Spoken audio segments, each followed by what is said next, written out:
வாழ்க்கையில ஒரு முன்னேற்றத்துக்கு எங்கேயாவது தடை வந்ததுன்னா அதுக்கு பிதிருசாபம் இருந்தாதான் அப்படி வரும்.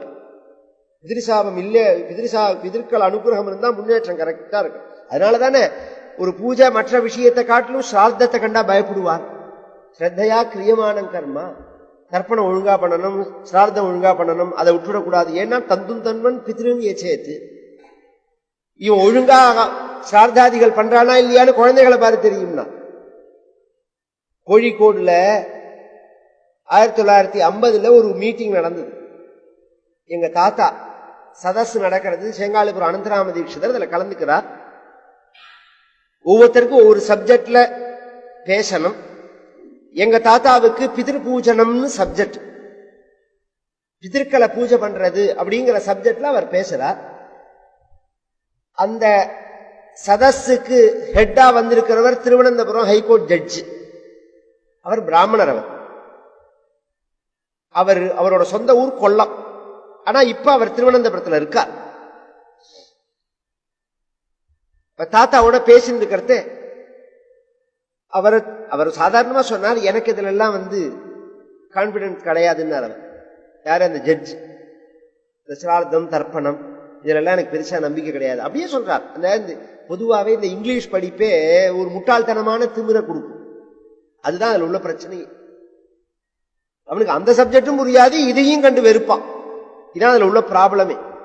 நீ இதை பத்தி தெரிஞ்சுட்டு இது தப்புன்னு சொன்னா நியாயங்களாம், இல்ல இன்னும் அதை கரெக்டா புரிஞ்சுட்டாவது சரினாலும் சரிங்களாம். அதையும் புரிஞ்சுக்க மாட்டான், இதையும் வெறுப்பான். அது மாதிரி ஒரு சிஸ்டம் அந்த இங்கிலீஷ் படிப்போட தன்மையை. இவர் அது மாதிரி பேசுறார். ஏதோ சார்த்தங்கள்லாம் பண்ணலன்னா என்ன ஆயிடும்னு கேட்டார். உடனே தாத்தா சொன்னால், எப்ப பலன் கொடுக்கணுமோ அப்ப பைத்தியம் பிடிக்கும். இப்படிதான் சொன்னார் எங்க தாத்தா. உடனே ஹோன்னு அழ ஆரம்பிச்சுட்டார் மேடையிலேயே. அவர் தாத்தா கேட்கிறார், வேற யாரோ பேசிட்டு இருக்கா அந்த சமயத்துல. என்னன்னு கேட்டார். எனக்கு ஒரு புள்ள ஒரு பொண்ணு. பொண்ணுக்கு கல்யாணம் பண்ணின, பொண்ணு ஓரளவு படிச்சிருக்கா, புள்ள கலெக்டருக்கு படிச்சிருக்கா. பொண்ணுக்கு கல்யாணம் பண்ணி நிச்சயம் பண்ணி கல்யாணம் மண்டபங்கள்லாம் ஏற்பாடு பண்ணி கல்யாணம் பண்ண வேண்டியதுக்கு 2 நாள் முன்னாடி சித்தப்பிரமம் வந்துடுது, பைத்தியம் முடிச்சுது. புள்ள IASல பாஸ் பண்ணி ஆர்டர் ஜாயின் பண்ண போற சமயத்துல அவனுக்கும் புத்தி சுவாதீனம் இல்லாம போயிடுது. இந்த 2 பேருடைய புத்தி சுவாதீனம் இல்லாததை பார்த்துட்டு என் பொண்டாட்டியும் 6 மாசமா பைத்தியம் தான். அவர் சொன்னது அப்படியே சொல்றேன். நான் என்ன பண்ணணும்னு கேட்டார். தாத்தா அதுக்குள்ள நீங்க நான் அப்பா அம்மா காலமானத்திலேருந்தே நான் ஒண்ணுமே பண்ணல அப்படின்னாரு. இன்னும் சில ப்ராப்ளங்கள்லாம் சொல்லி அதுக்கெல்லாம் கிளியர் பண்றது, அதுதான் அதுல உள்ள ப்ராப்ளம். அதுலயும் ஒரு ப்ராப்ளம் என்ன, இன்னைக்கு திலஹோமம் பண்றேங்கிறா, தீர்த்த சிரார்த்தம் பண்றேங்கிறா, எல்லாம் அதுக்குள்ள பரிகாரம் தான். அது கரெக்டா நடக்கிறதாங்கிறது தான் கேள்வியே. நாம அந்த சாஸ்திரத்தை நான் தோஷம் சொல்லல. ரொம்ப பேர் என்ன சொல்லுவான்னா, நான் போய் திலகோமம் பண்ணினேன் சரியாகலம்பா. திலகோமம் சரியா நடந்துதான் தான் கேள்வியேஞ்ச. நாம ஒரு சாமான் வாங்குறதா இருந்தா 10 கடை ஏறி இறங்கி விசாரிச்சு வாங்குறது இல்லையா? அது மாதிரி இது மாதிரி காரியங்கள் பண்ணும்போது குருட்டு நம்பிக்கை மட்டும் போராது, நாலெட்ஜ் இருக்கணும், விசாரிக்கணும். கரெக்டா இது என்ன விஷயம், இது என்ன ஒரு 1/2 மணி நேரம் செலவிச்சா புரிஞ்சு.